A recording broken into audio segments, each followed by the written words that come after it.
জাতীয় সংসদ নির্বাচনের আগে কোনো গণভোট হোক, এটা আসলে জাতি চায় না। এটা একটা অপ্রয়োজনীয়, এটা রাষ্ট্রের শত কোটি হাজার কোটি টাকা খরচ করাটা পায় তারা।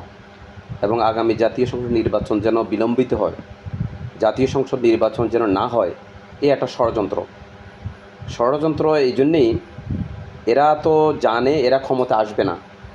যেহেতু এরা ক্ষমতা আসবে না, এখন 5ই আগস্টের পরে এরা এই প্রশাসনের রন্ধ্রে তারা ঢুকে গেছে এবং তারা জুলাই করে সমস্ত সুযোগ সুবিধা তারা নিচ্ছে। এবং দেখুন, আপনি যেন জুলাই যোদ্ধার যে তালিকাটা, আপনি একদম, আমি দ্ব্যর্থহীনতে বলবো 90% লোক তারা কিন্তু তাদের নামগুলো ঢুকে দেওয়ার পরবর্তীতে তাদের লোকগুলা মাসোয়ারে যে সরকারিভাবে যে অনুদানটা তারা ভোগ করতেছে, এককালীন এটা তারাই ভোগ করতেছে। আমাদের কিন্তু এই যে অল্প কয়জনে কিন্তু এই জুলাই যুদ্ধের মধ্যে আসে, বাকিরা কিন্তু এই যে বুয়া, এরা শুধু ওই যে বিভিন্ন হসপিটালে তারা ভর্তি হওয়ার পরবর্তীতে তারা অধিকাংশ লোক তারা এই যে জুলাই যুদ্ধের মধ্যে তারা নাম দিয়ে তারা বেনিফিশিয়ারি।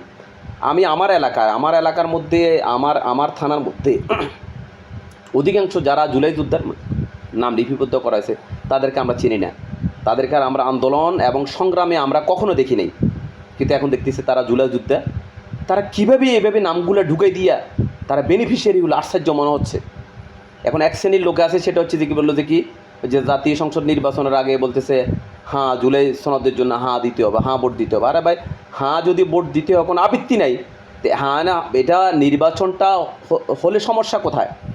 আগে জাতীয় সংসদ নির্বাচনটা হোক। তো এটা হচ্ছে যে এই একটা এটা যে বালের ওই যে ভোট, এটা হচ্ছে একটা ব্যবসা, এটা ধান্দাবাজি। 1971 সালে ওই যে আওয়ামী লীগ যেভাবে এই স্বাধীনতার যে এটা সবক বিক্রি করে, মুক্তিযুদ্ধের সপক্ষের কথা বলে যেভাবে একটা চেতনা বিক্রি করছে, এখন আবার এই জুলাই যুদ্ধা বলে এখন এটা চেতনা বিক্রি করার জন্য পায়তারা করতেছে। এখন আসলে এসব বালের এই ভোট বালের এইসব দরকার নাই।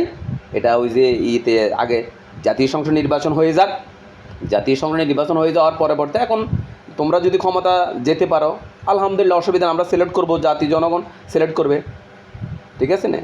যারাই সংসদে 1/3 সরকার পার্লামেন্টের সরকার গঠন করবে, তারাই চিন্তা ভাবনা করবে সংসদের মধ্যে কী হবে না হবে, তাদের দায়িত্ব হলো। এগুলো ওই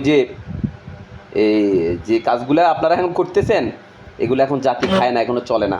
অতএব এগুলা বাদ দেন, এগুলো ষড়যন্ত্র বাদ দেন। কথা বুঝে ওঠে না?